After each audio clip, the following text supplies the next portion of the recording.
Armando Ortuño, que es columnista de La Razón, muy amigo de esta empresa, ha sido parte de este equipo y hoy vamos a mirar, a analizar, Armando, esto que está sucediendo en Santa Cruz. Si nos da tiempo podemos hablar un poquito también de Perú. Bienvenido, Armando. ¿Cómo estás? ¿Cómo estás, Claudia? Un gusto estar siempre contigo y con los amigos de La Razón, pues. Y hoy, hablando de nuestros hermanos, tengo un nuevo amigo, Hernán Cabrera, que es periodista, investigador, también hace análisis político desde Santa Cruz. Hernán, ¿nos escuchas? ¿Cómo estás? Hola Claudia, ¿cómo estás? Mucho gusto, gracias por la invitación. Muchas gracias, buen día. Disculpa la confianza, pero nos vamos a tutear porque estamos con Armando, que es amigo, así que pasamos al Así es. tuteo. Hernán, gracias por aceptar estos minutos con nosotros. A ver, ¿cómo estamos? Hablemos primero del movimiento al socialismo, si les parece, y luego pasamos a Santa Cruz. ¿Qué está sucediendo en la fuerza oficialista? Sé que se están peleando, pero no sé cuál es el grado de fisura. ¿Cómo está viendo Armando Ortuño esta tensión dentro del MAS? Bueno, yo creo que a esta altura del partido ya no podemos hablar de peleas o conflicto, simplemente porque el momento en que las controversias internas se trasladan a decisiones en el ámbito legislativo o que afectan la gestión del Estado, me parece que hemos pasado a otro nivel. Concretamente, el hecho de que una fracción de asambleístas del MAS haya votado en contra del presupuesto, o por lo menos haya estado en contra. Todo ese tema de la votación hay que verlo, pero que haya estado en contra de la aprobación del presupuesto general del Estado y que estemos pendientes hasta el día de mañana si ese instrumento legal es aprobado por una mayoría en el Parlamento, para mí es un tema de otra escala. ¿Por qué? Porque estamos hablando básicamente del hecho que por primera vez, y de eso creo que no hay que taparlo, por primera vez desde el año 2005 no hay mayoría para aprobar un instrumento clave para la gestión pública de cualquier gobierno. Te quiero recordar, estamos en otros esquemas, pero en muchos países la capacidad de un gobierno de aprobar su presupuesto es lo que determina si ese gobierno puede gobernar o no. En Europa, en Europa, si un gobierno no puede o no tiene mayoría para aprobar su presupuesto, normalmente pasas a elecciones anticipadas. Bolivia tiene un régimen presidencialista y más bien hay ciertos instrumentos legales que permiten que se pueda gobernar incluso con una no aprobación del presupuesto. Pero simplemente te lo pongo porque no es un tema menor, indica que los problemas internos están llegando al punto en el que hay impactos en la gestión pública más concreta. Esto ya empezó con la aprobación del censo, de la ley de ejecución del censo, donde también una fracción del MAS votó con la oposición por ese instrumento y otra votó en contra. O sea, ya hay dos momentos de enfrentamiento en el propio legislativo En y el, delante de todo exacto, y yo te diría el bloque que opositor. correcto, y yo te aumentaría, porque probablemente en la ley de aplicación del censo uno podría pensar que era una decisión más de la coyuntura muy especial que vino después del conflicto en Santa Cruz. Pero ahora estamos hablando de un proceso regular. Es decir, las mayorías oficialistas están para aprobar el presupuesto, concertarlo obviamente previamente, porque eso no implica que se aprueba cualquier cosa, pero debería haber una concertación previa en el oficialismo para luego aprobar ese instrumento. Y esto, no sé, yo esperaría que no sea el caso, pero por la gobernabilidad del país, pero nos plantea un escenario en el que si el gobierno no tiene mayorías, no solo se le dificulta aprobar leyes, sino además que puedes tener una serie de elementos que van desde la interpelación a autoridades del gobierno, que pueden generar una serie de nuevas temblores, digamos, en la gestión del gobierno. A mí me parece que a esta altura ya no estamos en decir es un conflicto, una pelea interna, no, es una pelea y un conflicto interno que está afectando elementos clave de la gobernabilidad del país. Entonces yo creo que esa es la dimensión, me parece ya, de esta situación. ¿Qué dice Hernán desde Santa Cruz? Hernán Cabrera, ¿coincide con Armando en esta evaluación de las tensiones dentro del MAS? Bueno, yo creo que esta situación política del MAS debe llevar algunas enseñanzas y sin duda alguna tiene muchas lecturas, ¿no? Enseñanza que la tiene que asumir la clase política, en este caso el MAS, que durante 14 años no ha necesitado prácticamente del compañero de al lado o de la alianza de al lado para hacer lo que últimamente hemos visto, hemos sido protagonistas, ¿no? Y el MAS, sin duda alguna, es un sujeto político protagonista, lo demostró tanto siendo parte del oficialismo, siendo oficialista desde 14 años, luego viene Luis Arce como presidente, pero también está jugando un rol fundamental como opositor. Y eso, obviamente, muchos se preguntan, ¿realmente qué estará pasando en el MAS? ¿O qué estará pasando en la cabeza de don Evo Morales para que hoy, paradójicamente, se convierta en el principal opositor? Evo Morales y la fracción está prácticamente como el principal opositor jugando un juego político de poder, ¿verdad? Eso es central. Y esto lleva definitivamente al hecho político muy importante que muchos se preguntan y nos preguntamos, ¿realmente se va a producir un quiebre en el MAS? Como dice Ortuño, esto ya no es una pelea doméstica, no es un tema, bueno, será un par de días y parar de contar. Creo que está yendo a lo fondo, a lo profundo del poder político en relación a lo que es el oficialismo. Y es por eso que hoy vemos prácticamente enfrentados dos tendencias, evistas y arcistas, cada uno, sin duda alguna, haciendo el juego de poder y cada uno tratando de sentir, bueno, yo soy el que mando. Y esto ahí tiene correlación en muchas situaciones, ¿verdad?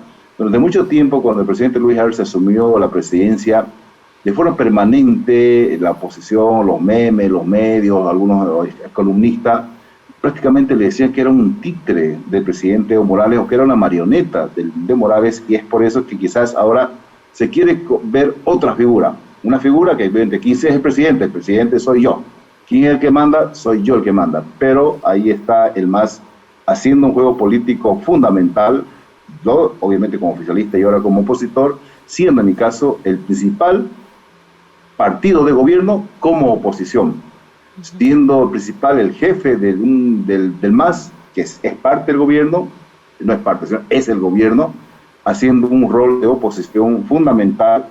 Y yo creo que esperemos que no sea una oposición destructiva, como lo fue en el pasado, hace muchos años, una oposición de inviabilizar la gestión pública y política del gobierno. Ojalá que no se produzca esto. Si bien ha habido la aprobación del censo con un consenso importante que se alcanzó, definitivamente para temas fundamentales, Claudia, tienen que haber los mínimos consensos. Y es ahí otra enseñanza que la clase política debe aprender. No hubo consenso en la elección del defensor del pueblo, ¿verdad? Lo ideal hubiera sido un proceso importante.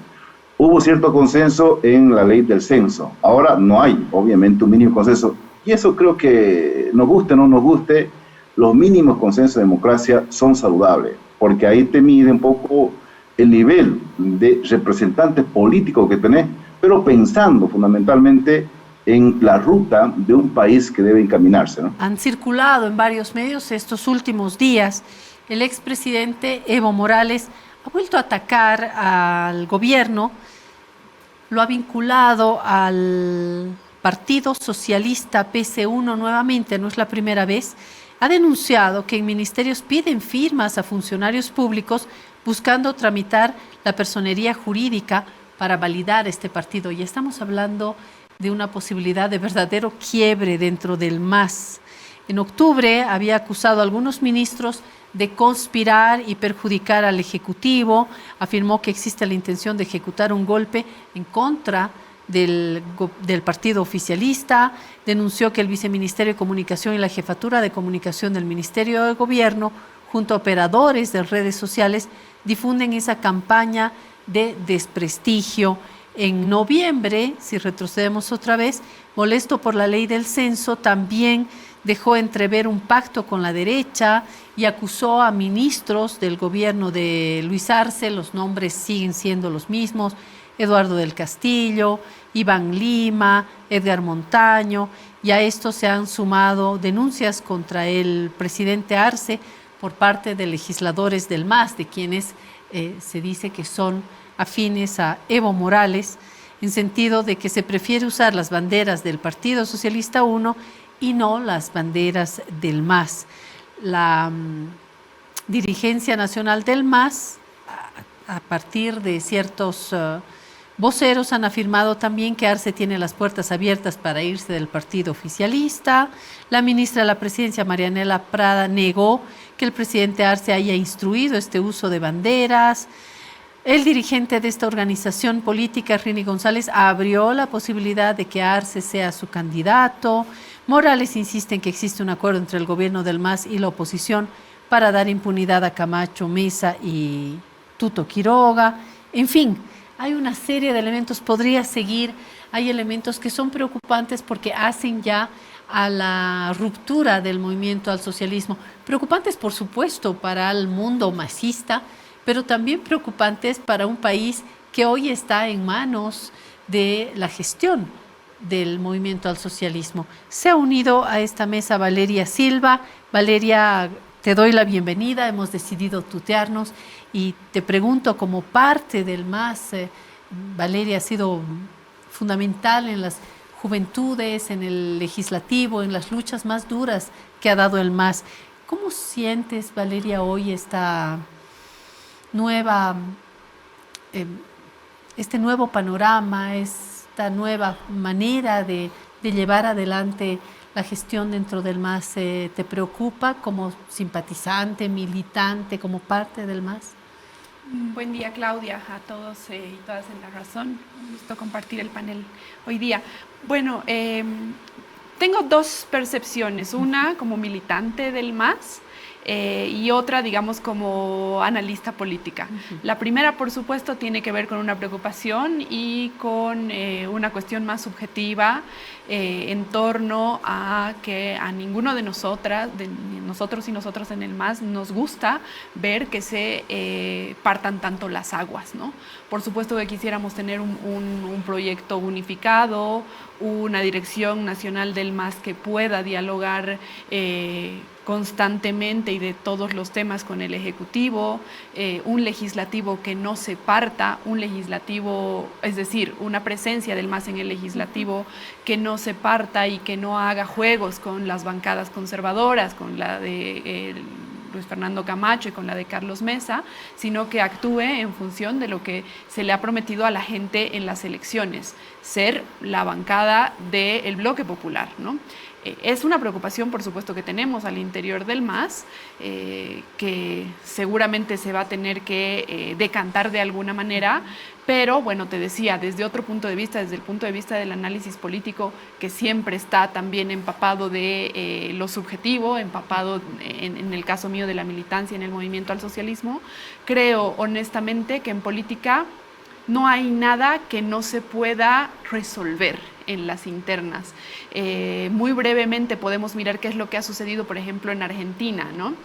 Hace un tiempo, hace unos años atrás, Alberto Fernández, el actual presidente, era colaborador mano derecha de Kirchner, del fallecido expresidente Kirchner, y muy contrario a la línea política de Cristina Fernández. Se creía que era definitivamente una cosa que jamás se iba a resolver.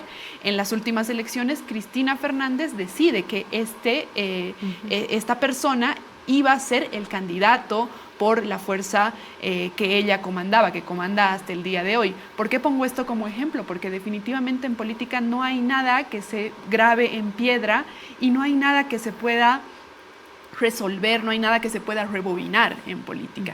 Yo honestamente creo que el movimiento al socialismo tiene una vocación de poder bastante profunda, y con esto me refiero a que no está dispuesto el movimiento al socialismo a ceder lo que hasta este momento se ha construido en términos de dominio, hegemonía política, en términos de conducción del Estado, y creo que eso de una u otra manera, a pesar de todo lo que estamos viendo hoy en redes sociales, a pesar de todo lo que se dice en los dimes y diretes de la política, sobre todo aquí en La Paz, creo que en el momento de las elecciones va a dominar la vocación de poder y supongo que vamos a tener que caminar hacia la unidad. Eso es lo que quiere además la mayoría de la militancia del movimiento al socialismo, ¿no?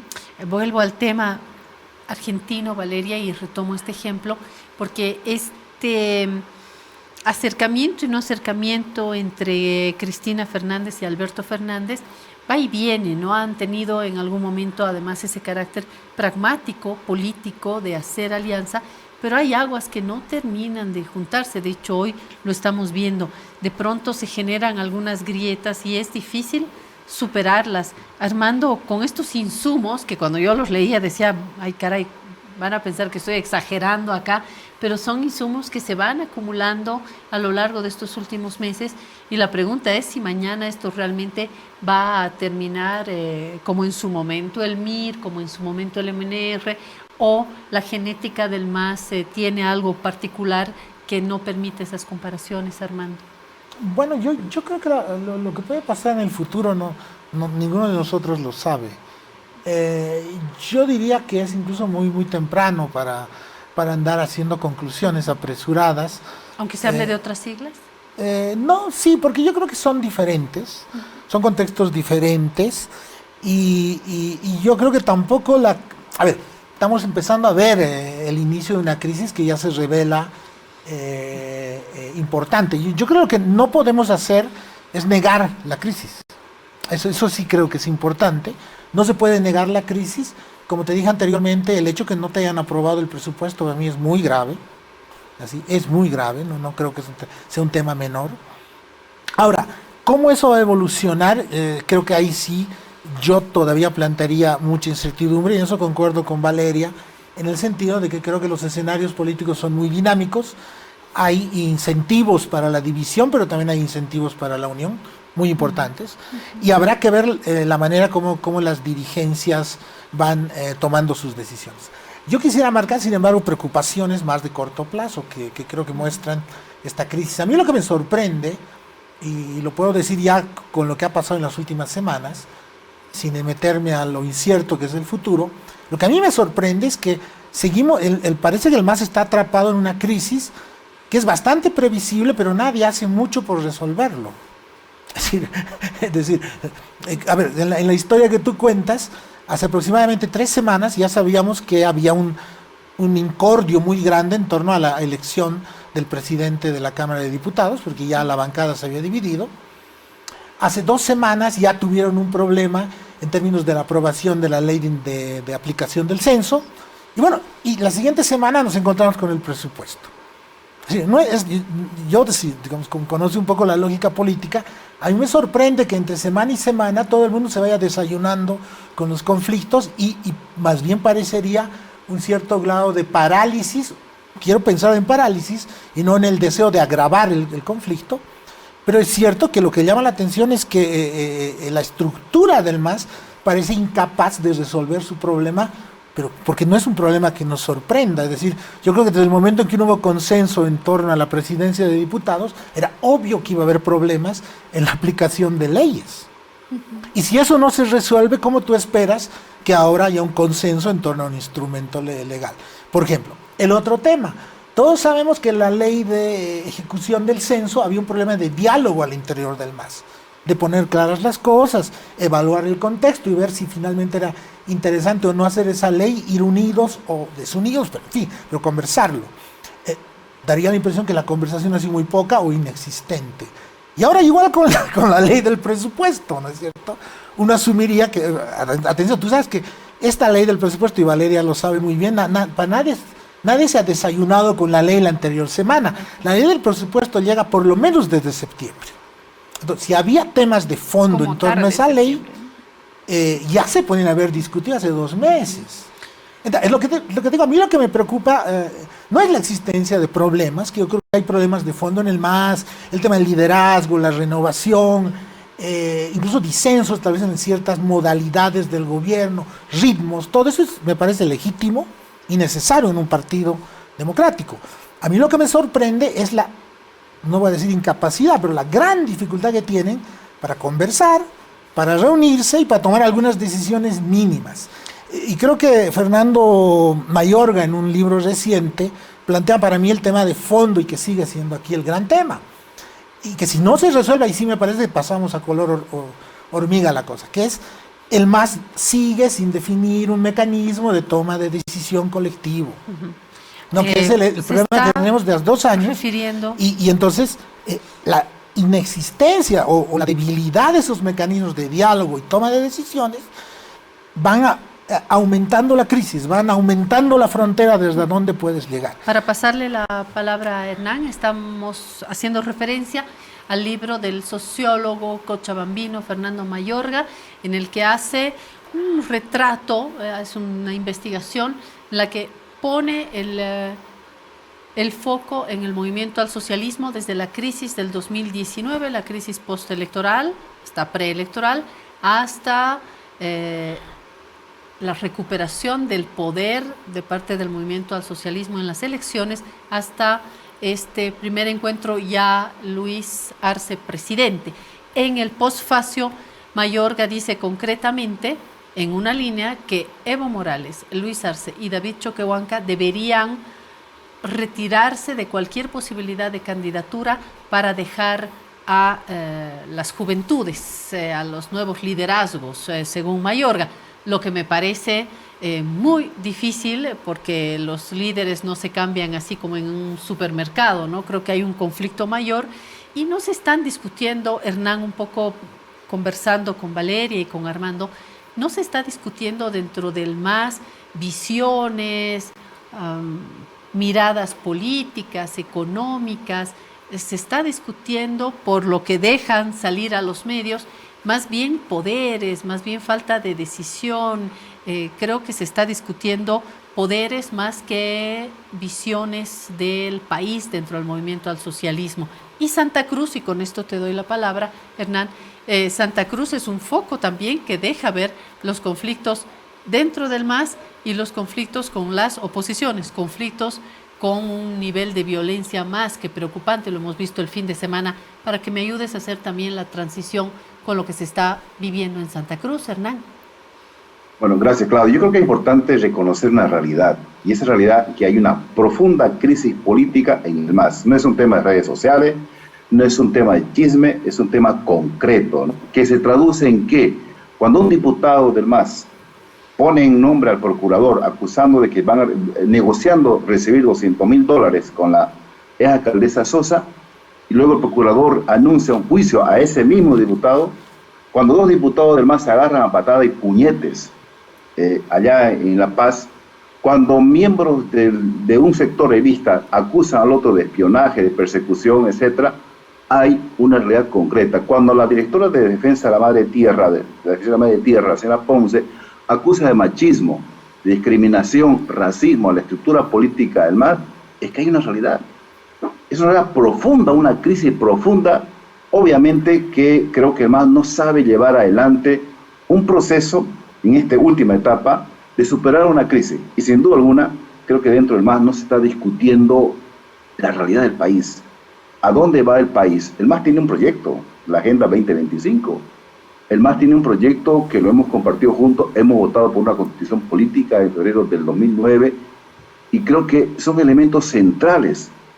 Y yo también coincido en cierta manera que estas peleas de fondo, no tenemos la varita, la bola mágica, decir esto va a pasar o va a pasar para acá, no. Creo que el MAS tiene una vocación profunda de poder. Lo ha demostrado en 14 años, lo va a demostrar probablemente de aquí para adelante, que tratará de superar dentro del escenario interno esta crisis. Pero hay una crisis política, una crisis de liderazgo, una crisis de tendencias, una crisis de corrupción, porque entre ellos se acusan de corrupción, y eso es grave. Cuando dentro de un partido te acusan, vos robaste, yo robé o ellos robaron, pues definitivamente hay ya una crisis moral que obviamente nos pone entredicho. Y hablando de Santa Cruz, Claudia, Santa Cruz, el MAS lamentablemente no tiene nada, no tiene liderazgo, porque la gente que lidera acá en Santa Cruz, ya sea concejales, asambleístas o quienes fueron candidatos, lamentablemente no tienen un peso específico ni tampoco la capacidad política para liderar o alzar vuelo al MAS en Santa Cruz. Y creo que ese es un tema que no lo ha resuelto, porque el MAS no ha ganado una sola elección, ni de alcalde ni de gobernador. Y en las últimas elecciones ha disminuido notablemente su votación, tanto en la alcaldía como en la gobernación. Entonces, esto lleva a pensar algo muy profundo en el MAS. ¿En qué sentido? Es decir, yo le he escrito un par de veces, decía, si el MAS quiere conquistar, quiere avanzar en Santa Cruz, no es con juicios, no es con cárcel, no es con grupo de choque, no es con chantaje, es con otra visión, no es con los liderazgos que tenemos hoy aquí en Santa Cruz, no es por, obviamente a mí no me gusta clasificar a las personas, pero dentro del MAS, en Santa Cruz, obviamente pues no tenés el único peso pesado que tenemos es el mercado, presidente de diputados de la Asamblea Legislativa Plurinacional, pero también llevó a un entredicho dentro del propio MAS. Creo que esto lleva a una situación política y más allá de que se ha tenido un serio conflicto acá de 36 días con un paro, ¿verdad? Pero creo que el MAS no ha sabido llevar adelante este conflicto. Lo dejó estar, lo dejó alargar y se ha venido una serie de conflictos que ha logrado romper esa estructura unitaria que muchos tenían en la cabeza y en la prueba concreta fue la ley del censo. Hernán tiene una mirada, siento, más pesimista que la que tienes, Valeria, seguramente por la cercanía política con el movimiento al socialismo. Sin embargo, hoy esta distancia te permite tener una mirada más panorámica del partido en el que has pasado muchos años y muchas luchas. Valeria, ¿será que ahora el MAS está realmente ante un quiebre serio en términos de divisiones de poder? Yo reitero esta idea que planteé, que no se están discutiendo ideas, no se están discutiendo visiones, se están discutiendo más bien poderes, candidaturas y, como dice Hernán, llama la atención y deja mala hacia afuera esta imagen de acusaciones de corrupción, en fin. Yo no sé si está en cuestión los próximos liderazgos dentro del movimiento al socialismo, porque finalmente Evo Morales lograba como un imán reunir, solucionar diferencias ideológicas, pero también estas otras, las pragmáticas, ¿no? Hoy con estos liderazgos, no sé si hace falta, no pesimismo, pero un baño de realismo dentro del movimiento al socialismo, Valeria, o es algo que se va a discutir fuera de los lentes mediáticos. Seguramente hay cosas que ya se están discutiendo en las altas dirigencias del movimiento al socialismo con el Ejecutivo. Eso es algo que yo supongo a partir de ciertos mecanismos que conozco que funcionan y que operan dentro del movimiento al socialismo. No es algo de lo que yo tenga certeza. Sin embargo, sí, evidentemente estamos en un momento en el que el MAS está ascendiendo o llegando, no sé si ascendiendo o descendiendo, a otra etapa, ¿no? A una etapa muy diferente a la que se ha vivido en los anteriores años de gobierno. Algunos analistas han hablado incluso de una tercera etapa, ¿no? De una primera etapa del gobierno, de los gobiernos del MAS en tiempos de asamblea constituyente, de nacionalizaciones, etcétera, etcétera. De una segunda etapa post-referéndum para la repostulación. Y bueno, ahora se estaría hablando de una tercera etapa del movimiento al socialismo. No sé si es segunda, tercera, pero sí es una nueva etapa, definitivamente el MAS. Valeria, con los mismos nombres, Evo Morales, Luis Arce, David Choquehuanca y otros liderazgos más jóvenes alrededor, pero el tronco común sigue siendo como esa primera parte del MAS, con Evo Morales como presidente, Luis Arce, que fue un ministro que le acompañó, estuvo junto a David Choquehuanca, que estuvieron en el núcleo duro de ese tiempo, ¿no? Entonces, es correcto. Los líderes transitan como por encima de todo esto. Sí, ¿no? Es verdad. Hay una tradición, una cultura política al interior de las organizaciones que forman al movimiento al socialismo muy caudillista. Eso no hay que negarlo. Por eso estoy de acuerdo en lo que decías, ¿no?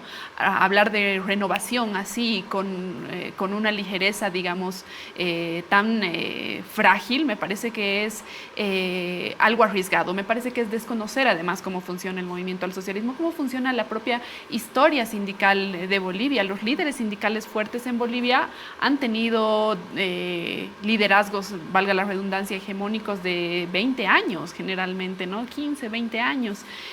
No creo que ahora vaya a ser la excepción en el movimiento al socialismo. Decía, es una nueva etapa para el movimiento al socialismo, sin lugar a dudas. El movimiento al socialismo, y esto hay que decirlo, no ha planificado la sucesión de la presidencia. ¿no?, de la candidatura a la presidencia. Se ha dado una sucesión por la fuerza, tras un golpe de Estado que ha obligado a las fuerzas a rearticularse. No digo que eso esté bien ni que esté mal, ha sucedido así y sobre eso se ha trabajado. Evidentemente es Evo Morales quien ha decidido que Luis Arce sea el candidato a la presidencia, eso lo tenemos absolutamente claro, todas y todos, y también está claro que hoy mismo Evo Morales está lejos de las decisiones del Ejecutivo, por el contrario de lo que planteaba la oposición. Si recordamos en los primeros meses del gobierno de Luis Arce, cuando decían que él iba a ser el títere de Evo Morales, que era Evo Morales gobernando con una máscara, etcétera, etcétera. Evo Morales está lejos del gobierno ahora, de las decisiones del gobierno ahora mismo. Y Arce ha demostrado también un propio estilo, ¿no? O sea, en este tiempo ya ha demostrado su manera de gobernar, sí, de hacer política. Totalmente, ha armado su equipo, ha armado una estrategia económica, una estrategia política que difiere en muchas cosas de cómo ha llevado Evo Morales su gobierno durante los años en los que ha estado en la silla presidencial. La constante es, y en esto yo quiero ser insistente, es que el MAS sigue siendo hegemónico en la política boliviana. Las oposiciones fragmentadas aún no le han planteado una alternativa al país, aún no tenemos, mucho se habla y se discute, entre paréntesis, de si se va a renovar o no se va a renovar el liderazgo en el interior del movimiento al socialismo, o qué está sucediendo con el proyecto político del movimiento al socialismo, pero al frente tenemos oposiciones que no han renovado absolutamente nada, que no han planteado absolutamente nada para el país, y en ese sentido el resultado que es que el movimiento al socialismo sigue siendo la fuerza hegemónica en aunque nuestro tiene país, un hueco, ¿no? Tiene un hueco que se llama Santa Cruz, y en Santa Cruz Carlos Totalmente. Romero ha repetido varias veces en entrevistas con nosotros que el MAS no ha sabido leer Santa Cruz, otra vez haciendo el lazo con Hernán, Armando, para pasarte la reflexión sobre Santa Cruz, sobre la falta de comprensión de lo que es Santa Cruz, de liderazgos sólidos en Santa Cruz, y el hecho de que hoy el conflicto se ha trasladado a Santa Cruz, y esto sí nos importa a todos en la sociedad, porque hay niveles de violencia que son altamente preocupantes, ¿no? ¿Qué dices del MAS, de Santa Cruz, de los liderazgos, de los jóvenes, de los viejos, Armando? Sí, yo completaría un poco, escuchando a Valeria y a Hernán en dos sentidos, ¿no? Para mí la preocupación, digamos, en términos de la gobernabilidad del país, es para mí, ya te dije, esa dificultad que tiene el MAS de tener algunos mecanismos para conversar, dialogar y resolver sus líos sin tanto exhibicionismo, digamos, ¿no es cierto? Creo que ahí hay un tema que tendrán que resolverlo, ojalá lo resuelvan y ojalá, como dice Valeria, hay algún tipo de diálogo informal que ahora por lo menos destrabe este lío del presupuesto, pero yo lo veo complejo para adelante. Creo que una gran tarea interna en el MAS es pensar realmente en algún mecanismo mínimo que permita arbitrar estos, en algunos casos, legítimas diferencias. Eso también hay que decirlo. Optar por ser un liderazgo nuevo dentro del MAS no me parece que debería ser un tema de traición. Me parece legítimo en un partido. O tener incluso una posición, una orientación política diferente dentro de la orientación gruesa del MAS. No me parece malo. No hay tanto orientaciones, pero no como poderes. Pero en general yo te diría que a veces vemos el conflicto nosotros dentro de las fuerzas políticas como algo malo, y me parece que una lógica democrática es sano, renueva, mejora las opciones. En la medida en que si no rompen la cristalería, en ¿no? la medida, vengo al punto, en la medida que tú las manejas bien, las canalizas y las ordenas, ¿verdad? Ahí es donde digo que no veo un mecanismo eficaz. Ojalá lo puedan ir construyendo. Vengo al primer tema. El segundo tema, pero creo que lo mencionó Hernán, sí me preocupa, y hace un tiempo te lo decía en una columna. Sin embargo, te puedes pelear, pero a mí lo que me molesta, no sé, me impresiona, es el nivel de exhibicionismo, de violencia entre compañeros. Y eso te digo en cualquier partido. Y esa especie de judicialización de la política, donde yo te lanzo una denuncia y tú me la lanzas a mí me parece que eso es en realidad lo que está deteriorando esta crisis. Sería muy legítima, muy interesante incluso, si no fuera que en medio tú tienes acciones deleznables de un lado y del otro que deterioran y degradan el diálogo político. Y creo que eso ya el MAS también tendrá cada sector de controlar a sus gentes que hacen esas cosas, que me parece que no están ayudando al propio MAS para resolver de manera constructiva su tema. Entonces, controlar tus excesos creo que es clave en los dos lados, ojalá lo puedan hacer. Y el segundo tema es lo que tú decías. A mí lo que me sorprende, y digo, en cierto discurso que se maneja hoy día en el análisis, se habla de renovadores, de duros, ¿no? Pero la verdad que uno no encuentra realmente grandes diferencias sustantivas en ambos sectores. Por ejemplo, en términos de orientación del proceso político, los dos se ratifican más o menos en la misma línea, ¿no? Y aún más, yo te diría, uno podría pensar que uno de los sectores podría romper un poco el esquema, por ejemplo, siendo más amplio, abriéndose más a lo que decía Hernán, a otros sectores, a entender otras sensibilidades. Pero yo al contrario veo que en realidad cada uno se está más bien encasillando en su esquina. Y por lo tanto ni siquiera yo veo ambición ni en el lado de vista ni en el lado del otro, por ejemplo, una propuesta ambiciosa de yo me abro para escuchar nuevas lógicas en este país. Y yo creo que ese es un problema en general de este conflicto. ¿Por qué? Y eso quiero cerrar. Porque cuidado que este conflicto no sea percibido por la gente, como ya mucha gente lo percibe, como una pelea de élites dirigenciales que están resolviendo sus egos, sus problemas personales y su ansia de poder. Y por lo tanto que les importa un rábano realmente lo que quieren los ciudadanos y lo que aspiran los ciudadanos. Entonces ahí tú sí, puede que este conflicto se acaba en esa percepción en las mayorías. Aquí no va a salir para bien parado ni Evo Morales, ni Luis Arce, ni David Choquehuanca. Por no hablar de otras capas también. Todititos van a salir bastante mal parados, me parece. Y como decía además Valeria, como el otro lado es también un montón de escombros, atención, yo no estoy tan seguro si ahí se mantiene la hegemonía del MAS o se instala en el país un gran vacío político que va a ser llenado por algo. Vacío político me suena a Perú, voy a ir a Perú. Pero antes, Hernán, brevemente, creo que Evo Morales, brevísimo, creo que Evo Morales está cultivando, está sembrando el nacimiento de una derecha más radical. El nacimiento de la derecha de estilo Bolsonaro, Trump, Macri, está cultivando precisamente el campo para que nazca, tomando las palabras de Ortuño, perdón, no recuerdo su nombre, Mario, Arturo, ¿no? Armando. Está sembrando el campo para el nacimiento de una derecha, quizás más radical, y eso a través de sus discursos muy radicales, a través de su discurso muy violento, y probablemente se vuelque la tortilla, ¿no? Ojo con eso, no somos brujos ni analistas políticos así académicos, pero sí somos personas que vemos el sentimiento colectivo a través de los medios, a través de reuniones, a través de un montón de situaciones. Creo que ese es un peligro enorme que se podría, yo por lo menos, o sea, yo soy muy crítico, pero yo no voy a admitir que nazca una derecha más radical, más retrógrada, precisamente a partir de los errores que están cometiendo Morales y el MAS. Gracias por esa última idea que es inspiradora. Hernán Cabrera, periodista, investigador, también hace análisis político. La primera vez en Piedra, Papel y Tinta, pero lo volveremos a invitar. Un abrazo, Hernán. Muchas gracias por participar desde Piedra, Papel y Tinta.